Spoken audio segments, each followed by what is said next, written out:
用最低嘅門檻創造無限可能性。大家好，我係舒淇 Mavis。今集同大家講嘅係巨人的筆記第7章，思考，整理腦海中的思緒，讓點子進出來吧。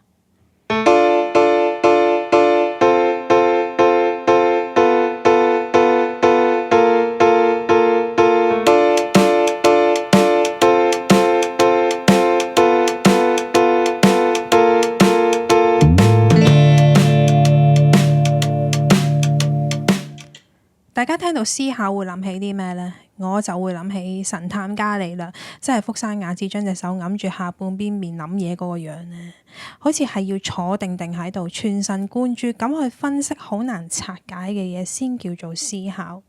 但係原來思考都有分淺層同埋深層嘅喎。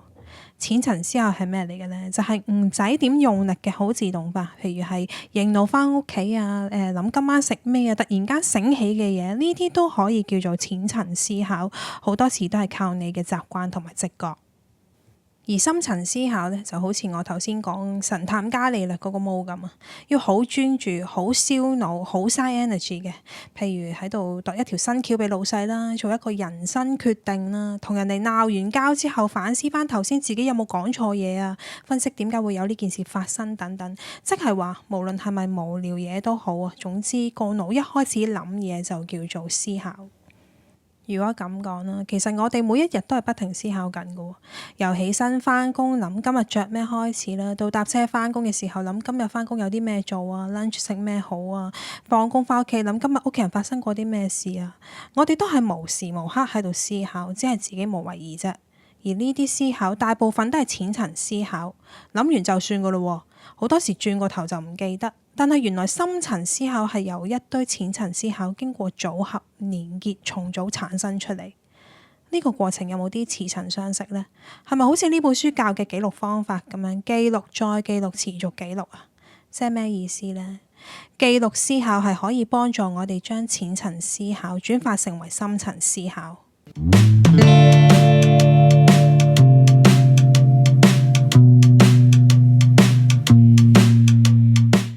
點解我哋需要咁多深層思考嘅？深層思考可以幫我哋解決啲咩呢？如果加埋記錄嘅話，又有啲咩效果可以加成啊？首先，一定係可以幫我哋解決好煩嘅嘢。書裡面呢就引用咗一段嘢，我依家讀出嚟俾大家睇下，大家知唔知道我想表達啲咩咯？橄欖樹上面黐咗好多銀色嘅粉末，日頭嗰陣時變咗成為深紫色，帶有啲啲紅色嘅色澤。慢慢成熟。我有冇講過呢？橄欖全部要入晒落去個罐度啊！我啱啱喺某一間鋪頭買咗啲嘢帶咗返嚟，我個 friend 將佢哋全部嘔晒出嚟，而家起碼知道嗰個係咩味道。啲橙用啲薄紙包起嚟放返入去個籃度。聽完頭先嗰段嘢，你明唔明白我想表達啲咩呢？你唔好話你啊，連我自己都唔知自己想講咩啊！一時講呢樣，一時講嗰樣。完全冇組織過就講出嚟喎，但係啱啱嗰段嘢係嚟自一位名作家 James Joyce 嘅名作《尤利西斯》。佢呢一種寫嘢手法叫做意識流，係表現緊人類意識裡面不斷變嘅諗法同埋感覺。佢用咗文字去重演返我哋腦裡面好複雜嘅諗法。即係話我哋個腦啊，每分每秒都有好多念頭同埋畫面喺度，但係冇時間排序㗎，亂到不得了。但係解決問題嘅基本原則係要邏輯性，同我哋腦裡面嘅意識流完全係相反做法。如果係咁，我哋點樣先可以喺好複雜嘅諗法裡面加返啲邏輯去幫助我哋解決困難呢？就係要靠記錄。因為記錄係可以將我哋嘅意識流變成具體化，由無形嘅嘢變成有形嘅嘢。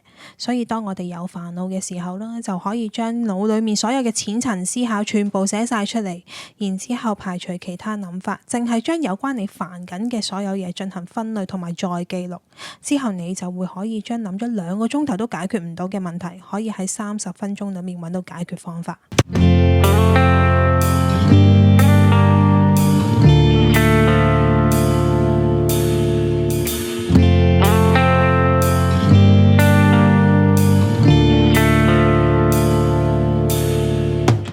大家有冇啲咩行為或者習慣想改善㗎？又或者係有冇對某樣嘢好恐懼嘅，而令到你想去面對佢，等之後自己冇咁驚呢？嗱，揾我做例子，我係有一個好嚴重嘅拖延症，好多時咧都會拖到最後1分鐘先去做嘅。而呢個問題咧，我都諗咗好耐，究竟點解會咁樣？最後我揾到一個暫時對我嚟講咧係一個根本嘅原因，就係當我一遇到我覺得好煩嘅嘢嘅時候咧，我就唔想再去掂佢噶啦，之後就逃避，一直拖，拖到最後1分鐘。唔知大家有冇留意？頭先我分享自己嘅例子嗰陣時咧，有一個好重要嘅位，就係根本原因。而好多時我哋一遇到自己覺得需要改善嘅地方嘅時候咧，我哋淨係會留意係表面嘅嘢，即係頭先我講嘅拖延症，跟住就會同自己講下次唔好再拖延啦咁樣。而呢啲只係一個淺層思考嚟嘅啫。但係如果想改善問題嘅話，淨係靠淺層思考係唔得㗎。我哋係要揾翻問題嘅根源先可以解決到。而書裡面就係講潛意識，原來我哋所有嘅行為背後咧都係有潛意識嘅喎。而潛意識係點樣形成嘅呢？就係由過去重複嘅經驗同埋好強烈嘅情感，隨住時間沉澱落嚟而形成嘅。即係話要揾你嘅潛意識，唔係淨係用淺層思考就可以，係需要用深層思考，再加埋記錄，慢慢挖，一層一層咁樣剝開，先可以揾翻佢哋出嚟。作者喺書裡面就講咗佢一個自身嘅例子，點樣去運用記錄去克服佢某一個問題。佢自細咧就有個恐懼，就係唔理做咩都好啊，佢好驚行出第一步，無論係考試前啦、識新朋友啦、行出去 present 啦，佢心裡面嗰種恐懼係會令到佢驚到唔可以挑戰任何新事物。佢意識到自己有呢一個恐懼之後咧，佢就開始用記錄去揾翻自己嘅潛意識出嚟。首先，佢就將份筆記分成兩邊，一邊就寫低令到自己覺得恐懼嘅情景啦，另一邊就係寫翻相關嘅過往經驗。寫完之後，佢就開始下一步咯，就係檢視內心，根據翻自己寫完出嚟嘅嘢，問翻自己真正驚嘅嘢係咩？驚俾人笑，定係驚自己做得唔夠好啊？之後嘅第二步就係要思考一下邊啲經驗係可能影響到你自己嘅潛意識，即係話呢一種驚嘅感覺以前有冇出現過呢？係咪每一次都係類似嘅情況呢？嘗試一下去連結過去嘅經驗，將佢哋寫低落嚟，再經過一段嘅時間啦，先可以去做第三步，就係根據唔同嘅情況、唔同種類嘅恐懼去進行分類。當你按住頭先嘅步驟去做嘅話，其實喺過程當中啦，你就會慢慢意識到你嘅潛意識係點樣形成，嗰個根本問題就會慢慢浮出嚟。而作者透過呢一個記錄，先發覺到原來自己嘅恐懼根源係嚟自中學某一次失敗嘅經驗。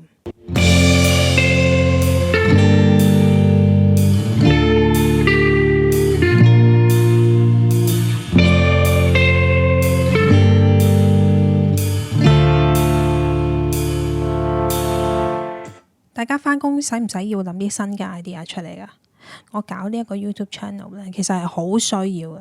但係我發現咗一樣嘢，好多時啊，啲 idea 要你特登坐喺度去諗，係諗唔到嘅。書裡面有一句説話，就係靈感或點子是某一天忽然進出來的嗎？絕非如此。想出點子，其實要把內在的想法拿出來。即係話 idea 唔係憑空出嚟嘅，而係將你裡面已經有嘅嘢組合出嚟。呢個過程就係深層思考。咁記錄喺呢度有啲咩助力呢？就係可以將你每一日嘅淺層思考嘅碎片全部記低。